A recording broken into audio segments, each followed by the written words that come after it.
meteorológicas. Está bien, ¿sí? Correcto. Con base a las estaciones meteorológicas, nosotros podemos definir un macroclima, ¿verdad? A través de llevar los registros que se tienen. Con eso es como se han determinado siempre los macro o los climas a gran escala o los microclimas, porque se tienen registros de los factores climáticos y se dice, por ejemplo, la temperatura ha incrementado en estos últimos 30 años, ¿sí? Les hacía mención yo que, por ejemplo, el panel intergubernamental de cambio climático hacía mención de que ahora pues ya no se va a tomar o ya no se toma en este caso como 30 años como el tiempo en el cual se puede definir un clima, sino que ahora hay que trabajarlo con base en más años, ¿sí? 40 o 50 años. Entonces es así como nosotros podemos definirlo. Y aquí pues tenemos, vean, una estación meteorológica de las convencionales, de las que regularmente uno todavía encuentra en en algunas instituciones, ¿verdad? Entonces se tiene la mayoría dependiendo de qué tipo de estación es, ¿verdad? Se tienen la mayoría de aparatos, o por lo menos en este caso, aparatos que midan las 7 o que midan por lo menos 7 variables climáticas o factores climáticos, ¿verdad? Entonces vamos a ver aquí, está el pluviógrafo, ¿sí? Cuando todos los aparatos terminan en grafos es un dibujo, es graficar, una gráfica, entonces ustedes tienen que saber de que es un instrumento que mide el factor climático, pero que además grafica el comportamiento, ¿sí? Entonces aquí tenemos un pluviógrafo que mide la cantidad de lluvia que cayó, la precipitación, ¿sí? Pero lo mide el pluviómetro que está dentro de él. El aparato que lo mide es el pluviómetro y el aparato que lo grafica es este cilindro que está aquí, que es un pluviógrafo, ¿sí? Ese dibujo, esa gráfica que resulta de ese pluviógrafo se llama pluviograma, ¿sí? Y ese pluviograma, pues es una gráfica que utilizamos en conservación de suelo para medir, en este caso, es un factor que me sirve para medir el grado de erosión de un suelo, ¿sí? Entonces es la erosividad de la lluvia. Entonces es el factor lluvia el que estamos trabajando.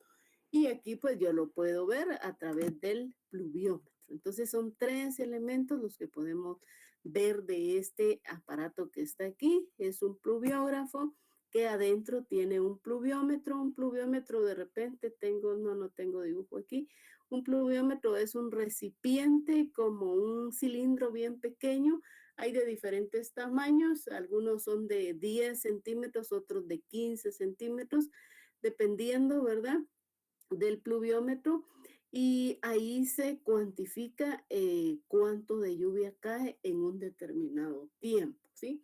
Entonces eso es lo que vemos aquí, y pues solo este aparato pues mide y grafica precipitación, ¿sí? Hay más aparatos, por supuesto, ustedes los van a ver en el laboratorio.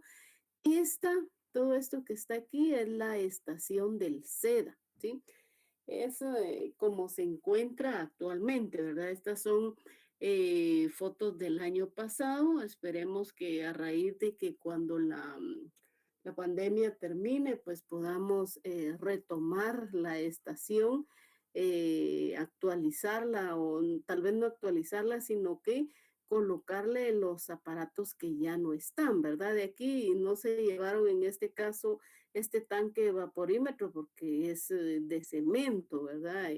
Pero aún así, si hubiese sido posible, la gente se lo lleva.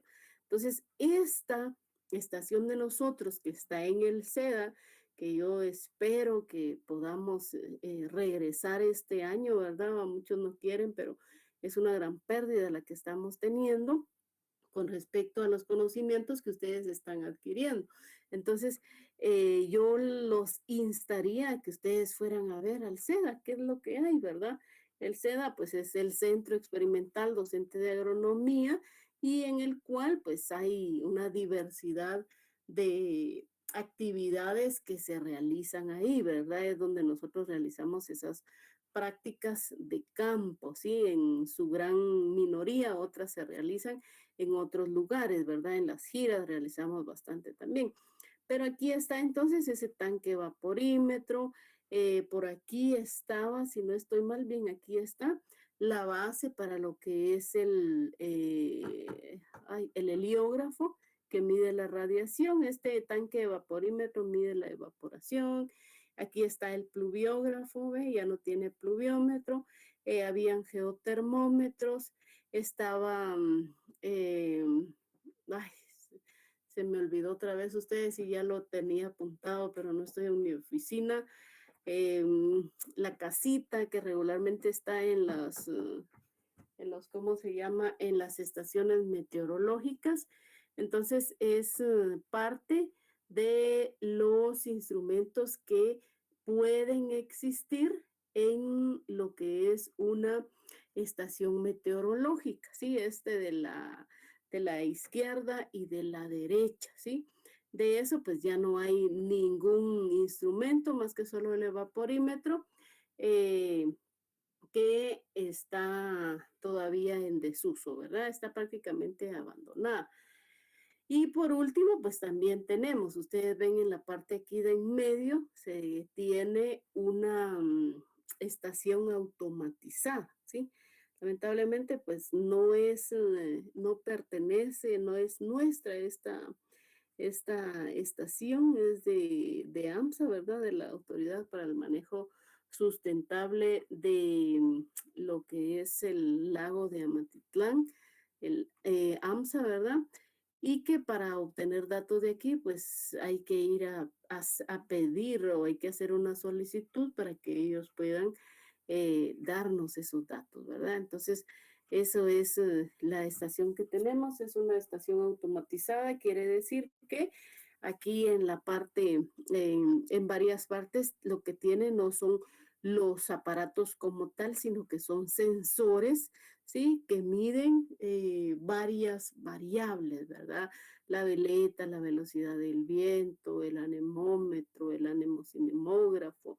Aquí pueden ver ustedes, está lo que es un pluviógrafo, etcétera. Está todo condensado, ¿verdad?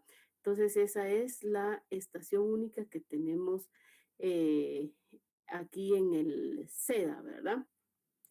Y luego, pues a través de determinar esas variables, pues nosotros podemos establecer un clima, pero a lo largo de varios años, ¿sí?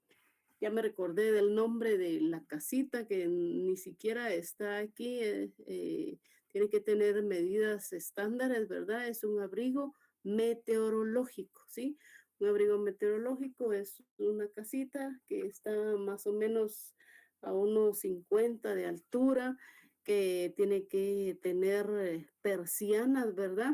Tiene que tener, en este caso, pintado de color blanco, tiene que, ahí se albergan en este caso instrumentos, primero para que no se los roben, ¿verdad? Cuando hay sospecha de que se los pueden llevar, aunque no, eso no evita, ¿verdad? Y segundo, para protegerlos, ¿verdad? Para protegerlos del viento, de la lluvia, etcétera, ¿verdad? Entonces, eso es la estación. A través de ella podemos nosotros definir micros, macros o climas a gran escala, ¿verdad?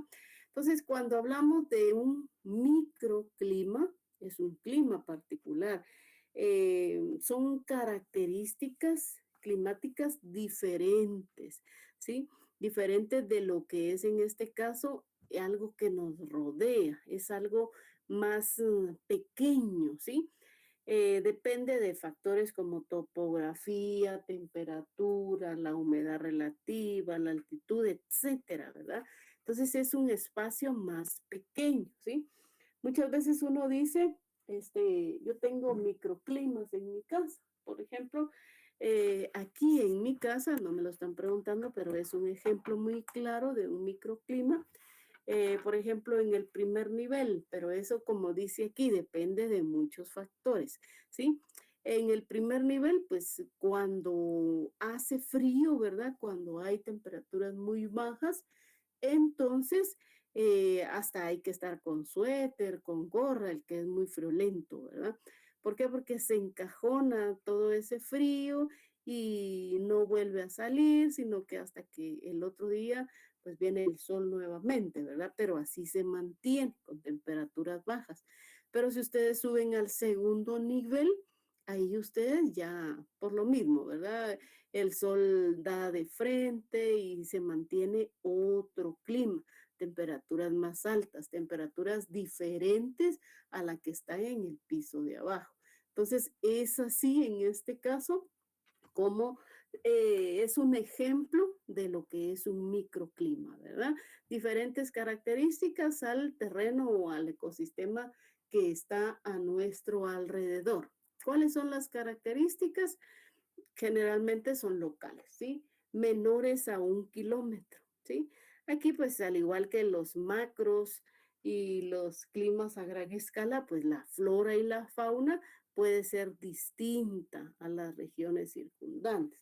¿Por qué? Porque se dan características de temperatura, humedad, en las cuales pueden desarrollarse diversos tipos de organismos, ¿verdad?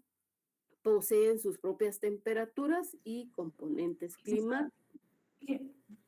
¿sí? Perdón, ¿podría volver a dar la definición de microclima? Un microclima es aquí, ¿sí? Sí, Es un, solo lo...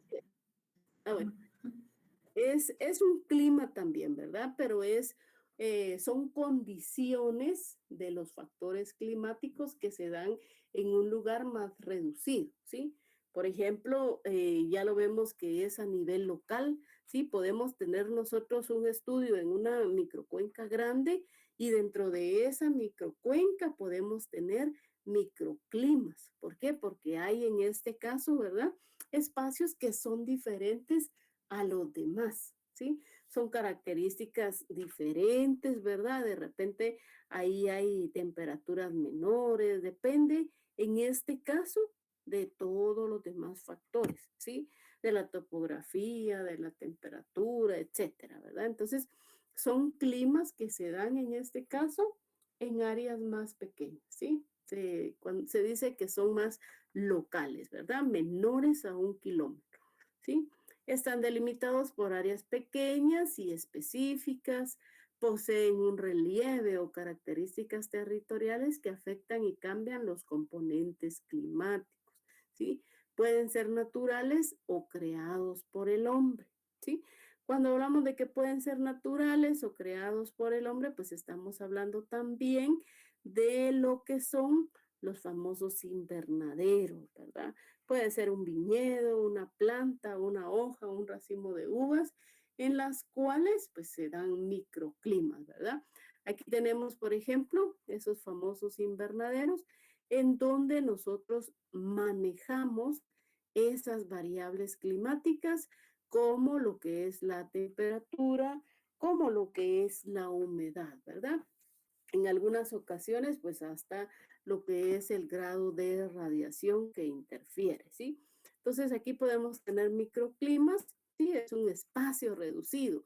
Todos aquellos climas que son diferentes de todo lo que nos rodea, eso es un microclima. Aquí tenemos otros microclimas, vean ustedes, estos son artificiales. Estos son artificiales, ¿sí? Lo que yo les mencionaba de las diferencias que se dan en las casas, ¿verdad? Y luego, pues aquí tenemos microclimas que son naturales, ¿sí? Que están formados de forma natural, ¿sí?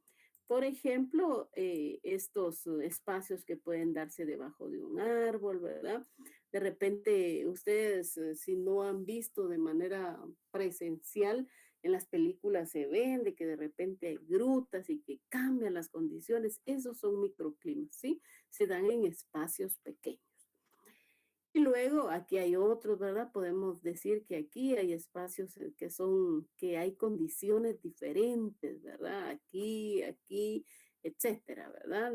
Diferente a lo que nos rodea, ¿sí? A lo que lo rodea. Entonces ahí pueden existir un sinfín de microclimas, pueden darse a nivel local, ¿sí? Más o menos de 1 kilómetro. Luego tenemos los macroclimas, ¿sí?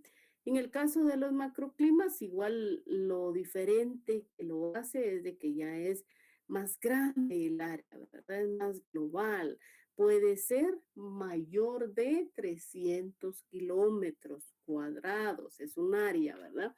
Entonces, hay variaciones anuales de temperatura, de pluviometría, o sea, de precipitación, ¿verdad? Y que están distribuidos en cinturones latitudinales, ¿sí? Ya lo vamos a ver, las latitudes, está relacionado con las latitudes y eso es lo que hace que se den esos climas a gran escala, ¿verdad? La distribución difiere entre hemisferios, dice, dada las masas oceánicas, tendencia general del clima a través del tiempo en años, ¿sí? Clima en el cual los animales y plantas se desarrollan. Entonces podemos decir que está referido a lo que son los climas, qué sé yo, el clima cálido, el clima frío, el clima templado, ¿sí? Esos ya son los macroclimas, estamos hablando de latitudes, ¿sí? Luego tenemos un mesoclima. Meso es en medio, por decirlo así, ¿verdad? Medio. Macro es más grande y micro es más pequeño, ¿sí? De manera regional, ¿sí? Menos de 50 kilómetros cuadrados. Tiene en este caso, ¿verdad? Se dan condiciones diferentes. Alguien podrá decir, bueno, tenemos un mesoclima, ya es 50 kilómetros, todavía es bastante, pero es menor que en este caso lo que se da de manera latitudinal a través de cada uno de esos hemisferios, ¿verdad? Es, por decirlo así, la parte media entre los dos, ¿verdad? El más grande y el más pequeño. Hay áreas que incluyen viñedos, colinas, grupos de viñedos, etcétera, ¿verdad? Eso es un mesoclima. Ahora bien, ¿sí? ¿Alguien pregunta algo? Dice, sí, Misael. Ingeniera, buenas noches. Buenas Yo noches. no comprendí muy bien lo que era el macroclima. ¿Eran 300 kilómetros cuadrados o 300 kilómetros lineales? No, 300 kilómetros cuadrados en áreas. Ah, bueno, gracias. Bueno, sigamos. Entonces, las relaciones ya hemos visto, ¿verdad? Que entre el clima, entre el tiempo climático y la agricultura siempre se han dado. Ya lo vimos que de los nómadas antes, en qué fecha podían sembrar, ellos se andaban moviendo, etcétera, ¿verdad? Entonces, pero todas estas relaciones deben de ser consideradas bajo diferentes puntos de vista, ¿sí? Bajo el punto de vista de lo que es el suelo, de la planta, de las actividades pecuarias o del manejo, ¿sí? Y sobre todo de las plagas y enfermedades, ¿sí? ¿Por qué? Porque todo eso es lo que nosotros tenemos que intervenir, ¿sí?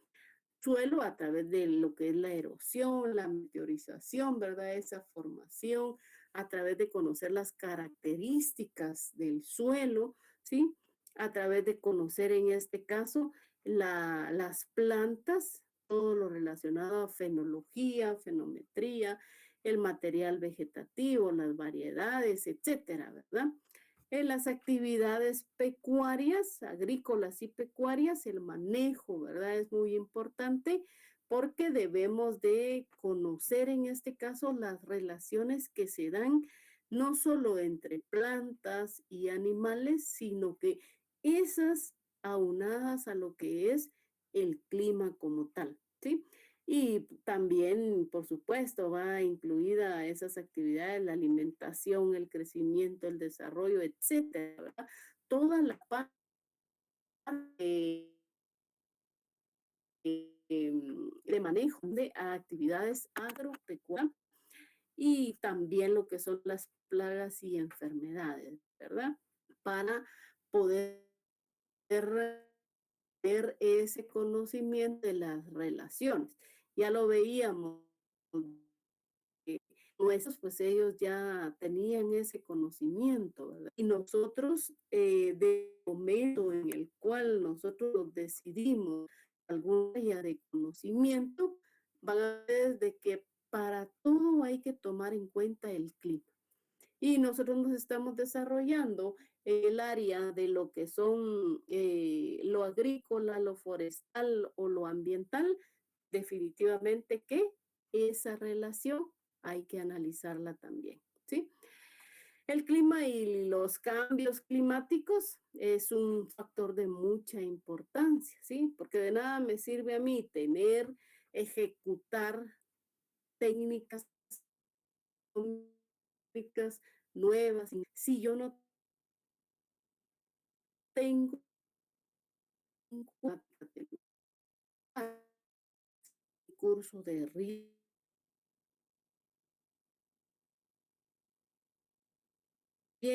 pero implementar lo que yo fui a aprender, perfecto, ¿sí? Perfecto, pero para implementar cualquier tipo de programa, de proyecto, de práctica de conservación, yo tengo que conocer el clima, ¿sí? ¿Qué pasa si, por ejemplo, bueno, voy a instalar un sistema de riego, pero no tomo en cuenta la precipitación o no tomo en cuenta el viento, ¿sí? Bueno, de repente el viento, yo coloqué mi sistema de riego y no cuenta el viento y resulta que el viento me tira el agua para otro lado, ¿sí? Entonces hay que tomarlo muy en cuenta. Ahí tendría yo que hacer en este caso un sistema de barreras o cualquier otra práctica para poder subsanar ese problema que yo generé, ¿sí? Entonces, puedo tener yo las mejores metodologías, las mejores herramientas, pero si no tomo en cuenta las condiciones climáticas, va a ser más difícil, ¿sí? Muchas veces se trabaja doble. Conociendo las condiciones meteorológicas y la respuesta de las especies, se puede aplicar todas aquellas nuevas técnicas, ¿sí? Bueno, no es solamente de conocer el clima y las mejores técnicas agronómicas, no, tengo que conocer las especies, el material vegetal, si se adapta a las condiciones del clima, ¿sí? Si se adapta a las condiciones del suelo, ¿sí? Entonces, todo eso tengo que pensar yo también, ¿verdad? La información agroclimática es necesaria puesto que le permite a los especialistas en el uso de la tierra conocer una serie de aspectos y cómo incide en la determinación de las potencialidades o las limitaciones de las áreas agropecuarias, ¿sí?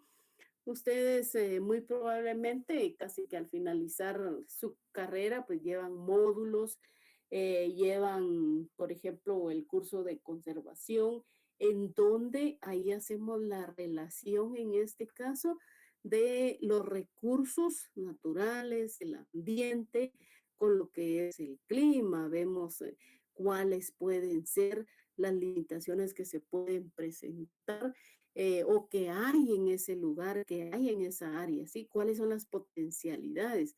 Definitivamente que todas las áreas tienen potencialidades y limitaciones, pero todo está relacionado. Entonces, eso es muy importante en este caso, conocer.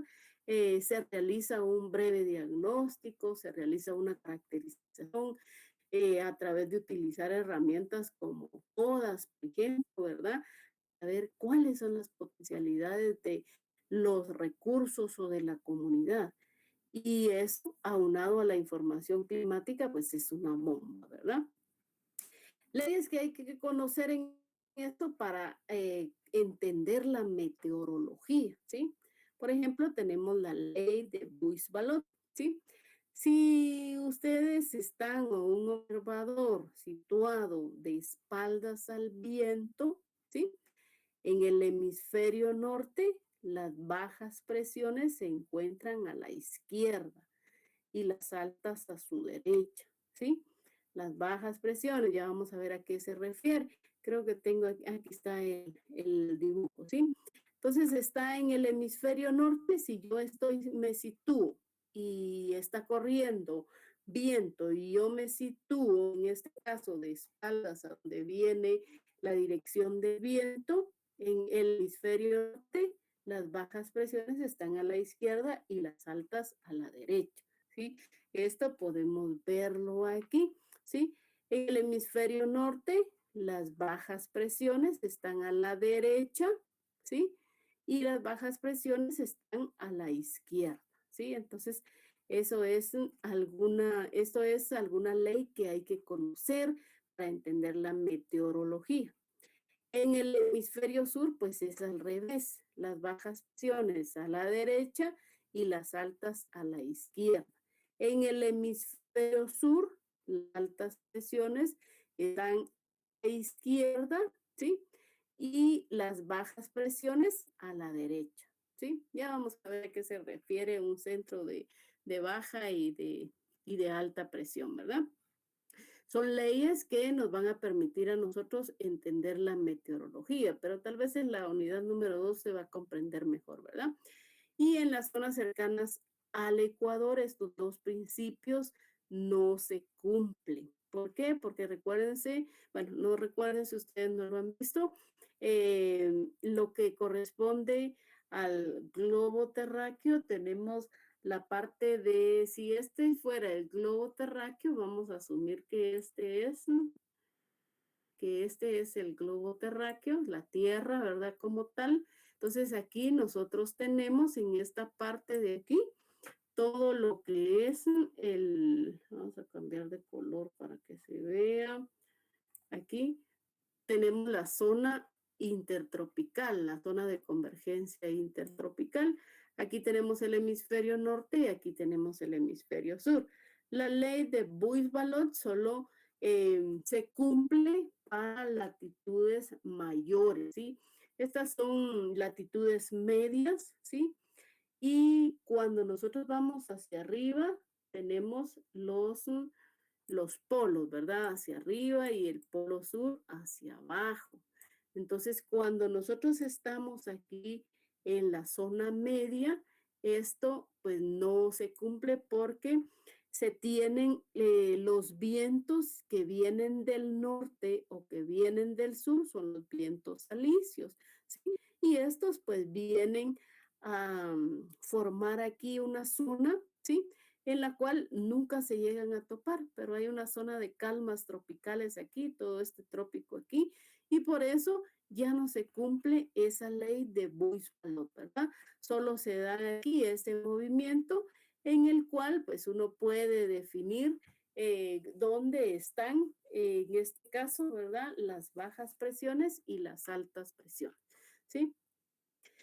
Luego tenemos aquí el efecto de Coriolis. Es otra ley que tenemos que conocer, el efecto de Coriolis o coriólisis.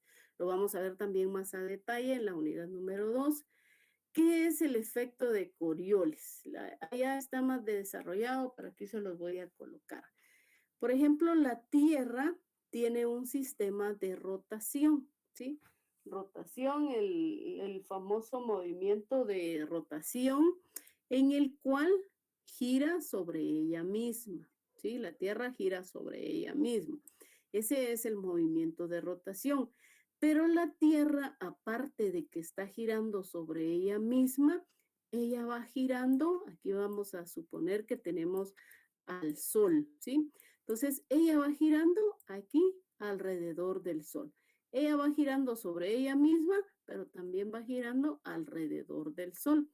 Y este es nuestro sistema, en este caso, de rotación, donde gira sobre ella misma.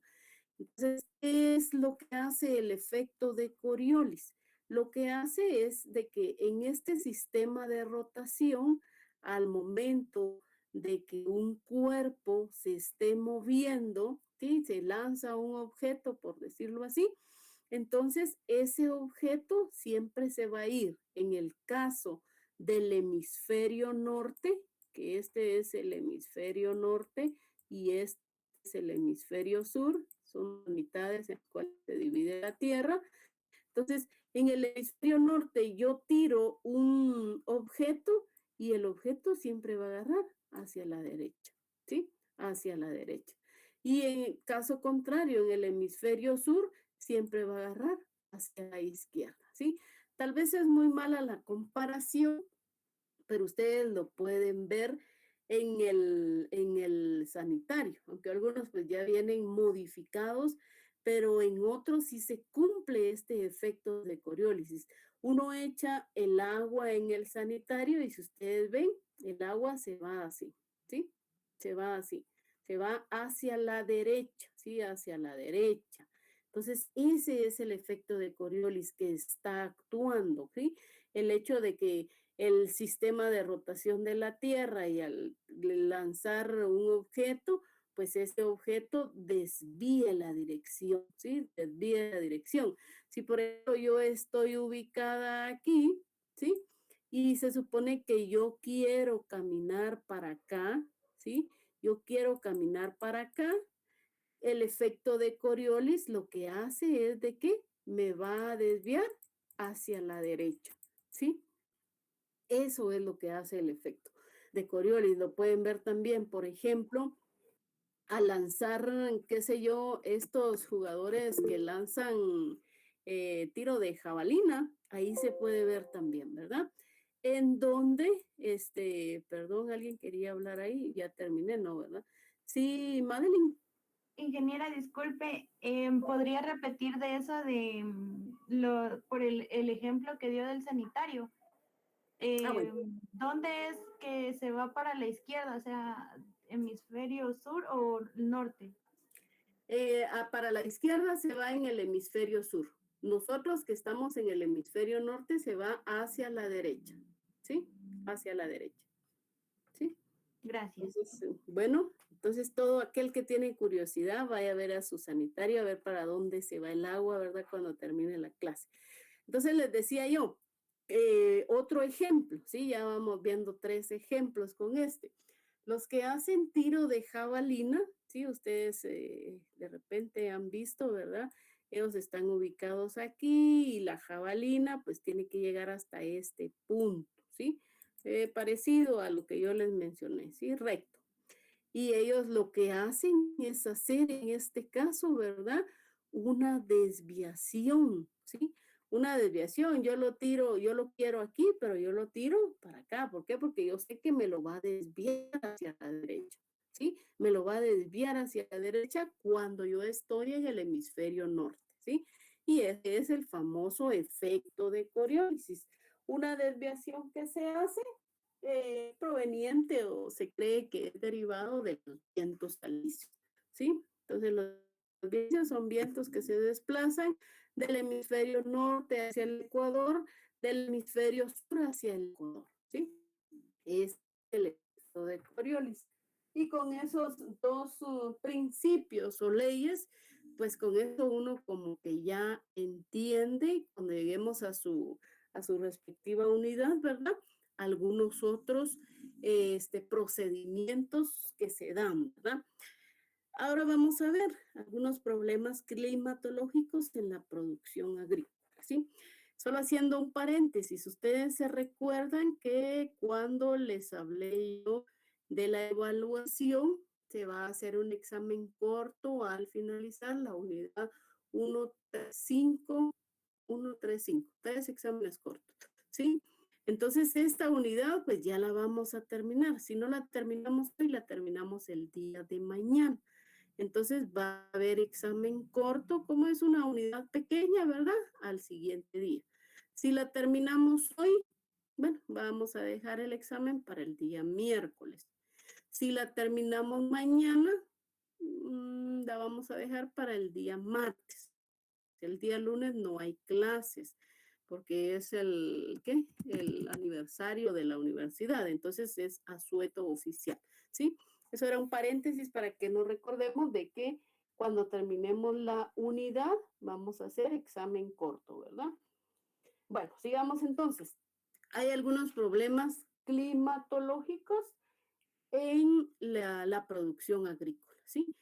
Por ejemplo, hay falta de conocimiento de las características climáticas y agroclimáticas que están relacionadas a las diversas regiones naturales del país y a las zonas locales. ¿Sí? No conocemos los macro ni los microclimas, ¿verdad?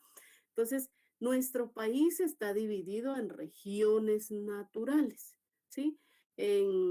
Básicamente, cuando nosotros trabajamos en lo que es capacidad de uso, tomamos la división que hace el INAVI, él las divide en 7 regiones naturales o regiones fisiográficas que están basadas en lo que es la geología, ¿sí? Y como no tenemos conocimiento, primero, de que existen esas regiones, menos de que están relacionados con lo que son en este caso, ¿verdad? El clima, entonces tenemos ese desconocimiento, ¿sí? Y como tenemos ese desconocimiento, pues el territorio no está racionalmente organizado, ¿sí? No está organizado y eso forma parte, en este caso, de los planes de ordenamiento territorial, ¿sí? El poder organizar el territorio para que podamos tener un mejor conocimiento, pero cuando ya esté organizado, ¿sí? Y definitivamente que antes pues no se llevaba a cabo ese proceso de ordenamiento territorial. Es un concepto no nuevo, pero es un concepto que se quiere tratar la manera de aplicarlo en todo el territorio, ¿sí? Ustedes deben de saber de que donde ustedes están, donde yo estoy, cada punto de la tierra, el parque central, el parque de Villanueva, el parque de... Todo punto en la tierra pertenece a una cuenca, ¿sí? Y que ahora actualmente se trabaja todo lo que es manejo de cuencas, ordenamiento territorial a nivel de cuenca, porque es de manera integral. Entonces, si yo trabajo a nivel de cuenca como es integral, tengo que ver todo lo relacionado al clima, todo lo relacionado a los factores climáticos como la precipitación, como lo que es la humedad, etcétera, ¿verdad? Pero hay mucha falta de conocimiento de esas características, ¿verdad? Así también para distribuir los cultivos y la cría de animales, armonizando de mejor manera a las exigencias ecológicas con las condiciones climáticas, ¿sí? Muchas veces por no tener ese conocimiento, no sabemos cuáles son en este caso las características de los diferentes materiales o de los animales, ¿verdad? Llevamos especies que no son adaptables a ciertas condiciones y eso pues genera problemas específicamente a ellos, ¿verdad? Aquí tenemos entonces ese desconocimiento eh, relacionado con la agricultura, los animales, ¿sí? La poca implantación de la diversificación de la agricultura y de la cría de animales e introducción de nuevas especies, ¿sí? No sabemos las reacciones, en este caso, de cada una de ellas, ¿sí? Con relación al clima, ¿verdad? Lo que yo les mencionaba anteriormente, ¿sí? Sabemos que es muy importante, o si no lo sabían, ustedes deben de saber de que la diversificación en el material es muy importante porque eso me evita, en este caso, la degradación del suelo, ¿sí? Evita la depauperación del suelo, que el suelo se agote, ¿sí? Y cuando yo tengo una diversificación de cultivos, pues lo que es en este caso las plagas van a disminuir, ¿sí? Para hacer una diversificación de cultivos, para evitar el monocultivo, yo tengo que conocer las especies, ¿sí? Cuáles son sus necesidades, sus exigencias, cuáles son las características del clima que hay y cuáles son las que ellos necesitan, ¿verdad? Entonces eso es parte fundamental en este caso el conocimiento que se debe de tener, ¿verdad? Igual para poder introducir alguna especie, yo tengo que conocerla, conocer la especie y conocer el clima, ¿sí?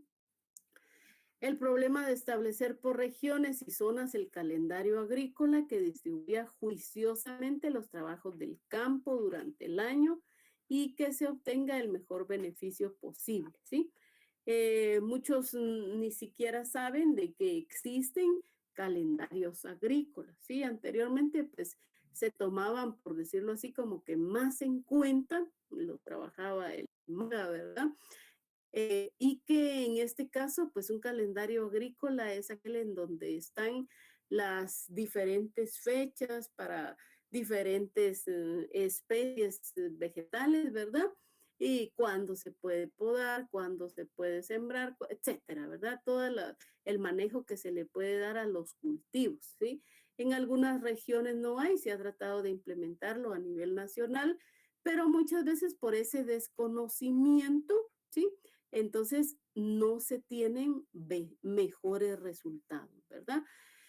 Eso es, aquí está, calendario de elaboración de los preparados. Aquí vean para lo que es manzanilla, para lo que es la valeriana. Más que todo esto es para lo que son especies medicinales, por decirlo así, ¿verdad? Cuando se recogen las flores, etcétera, ¿verdad? Algo así es lo que se tiene en un calendario agrícola, ¿verdad? Luego, pues tenemos también la desactualización y la poca incorporación de técnicas agrícolas que vayan a generar microclimas, ¿sí? Correctores de los defectos agroclimáticos regionales o locales. Muchas veces nosotros como técnicos o como profesionales no nos actualizamos, ¿sí? Estamos por completo desactualizados porque a veces de repente somos haraganes, no nos gusta leer. Yo solo me gradué porque necesitaba el título o porque me iban a dar, qué sé yo, un trabajo, etcétera. Y la actualización ni pasa por mi mente, ¿sí? Entonces, cuando uno no está actualizado, pues está caducado, ¿sí? Eso sí, ténganlo ustedes presente porque deben de continuar con esa actualización continua, ¿sí? Cada día hay mejores herramientas, hay mejores técnicas, hay mejores metodologías que se pueden utilizar, ¿sí? Entonces, sobre eso vamos, porque nosotros somos los técnicos, sí, que vamos a ir a ayudar a los agricultores. Entonces, si nosotros no tenemos conocimiento de una técnica, ¿qué vamos a ir a hablar con el agricultor, verdad? A veces que cuando uno va al campo, los propios agricultores le dicen, y usted ya conocía, ya sabía de que existe esta técnica, de que se puede utilizar, ¿verdad? Y uno, no sabía si uno es en este caso sincero, ¿verdad? O dicen, sí, y que no sé qué, y empiezan a decir de repente cosas que no conoce, ¿verdad? Entonces, rápidamente el agricultor, el productor se da cuenta cuando uno no conoce de la situación, ¿verdad? Los pocos estudios de las necesidades hídricas de los diversos cultivos, ¿sí? Muchas veces no estamos relacionados, ¿sí? Yo les he mencionado a ustedes, o no sé si ya se los mencioné, uno debe de ir conociendo por lo menos un poquito de todo, porque ya les decía yo, cuando uno estudia agronomía le dicen, es que mi hijo, mi sobrino, mi cuñado, lo que sea, mi nieto estudia agronomía y creen que uno por empezar a estudiar lo sabe todo. Y le dicen, mira que mi planta está amarilla, que está chiquita, que no sé qué, y uno de repente no está relacionado, ¿sí? Entonces yo los insto para que ustedes también generen esa curiosidad. Hay que aprender un poquito de todo. Si de repente alguien se especializa en algo, pues es mejor también, ¿verdad? Pero de manera general uno debe de conocer un poquito de todo. Bueno, le hablan de las necesidades hídricas de algún cultivo. Si yo sé que voy, qué sé yo, a la costa sur, me van a preguntar por caña, yo me informo de cuál es el manejo, las especies, etcétera, de la caña, ¿verdad? Los requerimientos hídricos, etcétera. Entonces, hay que, en este caso, si no hay estudios, ¿sí? Y yo quiero generar información, pues puedo empezar a generar a través de los estudios, ¿verdad? El poco interés investigativo relacionado con la explotación agrícola y la conservación del medio ambiente. Muchas veces pues no tenemos ese interés, así como no nos interesa la actualización, tampoco investigar, ¿verdad? Ah, bueno, ahí otro lo hará, ¿sí? Otro lo hará. Pero no, nosotros somos en este caso, ustedes que ya vienen después de nosotros, son los encargados de generar esa nueva información. Hablamos de un desarrollo sostenible, sí, pero ¿hasta cuándo va a estar la sostenibilidad? ¿Sí? Entonces ya les tocará a ustedes ver porque hayan nuevas especies, nuevas técnicas, ¿sí? Para poder en este caso seguir manteniendo ese concepto, ¿verdad? La falta de suministro a los agricultores de avisos regulares sobre la evolución probable del tiempo, ¿sí? Por ejemplo, en algunos calendarios agrícolas no existe ese tipo de difusión, ¿sí? No existe difusión y tampoco muchos agricultores se guían por lo que ellos ven en el cielo. Las señales climáticas son para ellos muy importantes. Dicen, ah, bueno, se nubló, y uno dice, va a llover, pero ellos dicen, no, no va a llover. ¿Por qué? Porque no pasa esto, no pasa el otro, ¿sí? Entonces, hay mucha información que ellos la trabajan empíricamente, mucha información en la cual no hay difusión, no se les da la información a los agricultores, ¿verdad? Entonces, todo eso nosotros tenemos que tomar en cuenta también, porque si la primera visita nosotros llegamos y sabemos de que ellos no tienen información, pues a la segunda vez llevar la información, ¿verdad? Y sobre todo, información meteorológica, ¿verdad? Eso es un mejoramiento, en este caso, institucional de los agricultores. Luego, la poca aplicación de la evolución del tiempo sobre los peligros de incidencia de enfermedades en los cultivos, ¿sí? No conocemos muchas veces, ¿verdad? Yo les digo, hay que saber un poco de todo. No conocemos siquiera en este caso, ¿verdad? La plaga, la enfermedad, y se supone que yo voy a ver, qué sé yo, coliflor, voy a ver brócoli, etcétera. Yo tengo que ir informado, ¿verdad? Saber, por ejemplo, si en este tiempo o cuando las temperaturas bajan, puede ser que hayan heladas y que esas heladas puedan generar un incremento en lo que son hongos, etcétera, ¿verdad? Todo eso hay que tomarlo en cuenta porque está relacionado con el clima, ¿sí? La carencia de vigilancia especial en la previsión de los fenómenos, ¿sí? Si yo tengo conocimiento de que hay un frente frío, así como está ahorita, pues yo tengo que ser previsor, ¿sí? Ah, bueno, va a llover, yo tengo que hacer algo para cuidar mis cultivos, porque si llueve, puede ser de que se mojen y que estaban bajo el invernadero o que se incrementen los hongos, etcétera, ¿verdad? O que viene un huracán o una inundación, cualquier cosa. Tener previsión de esos fenómenos climáticos, ¿verdad?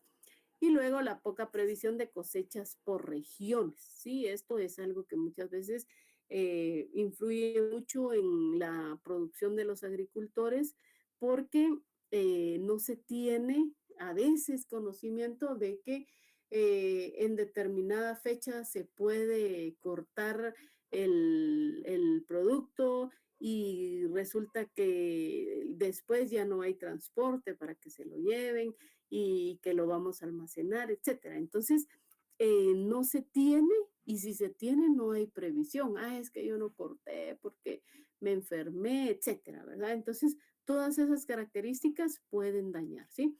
Y las pocas previsiones meteorológicas, ¿sí? Hay en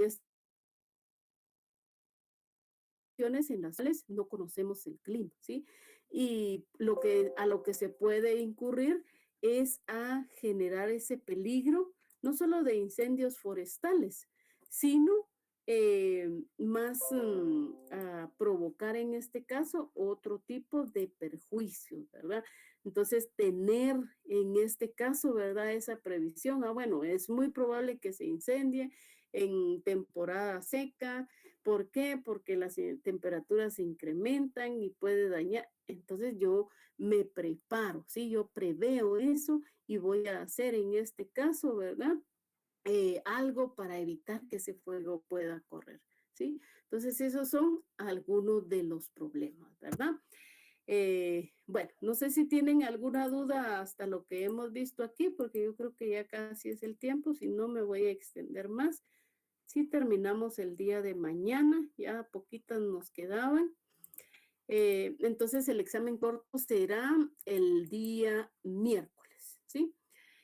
No sé si tienen alguna duda, si no, pues aquí nos quedamos y nos vemos el día de mañana, primeramente Dios, ¿sí? Deseo que estén bien, buen provecho y feliz noche. Se cuidan. Gracias, ingeniera. Gracias, ingeniera. Feliz noche. Feliz noche.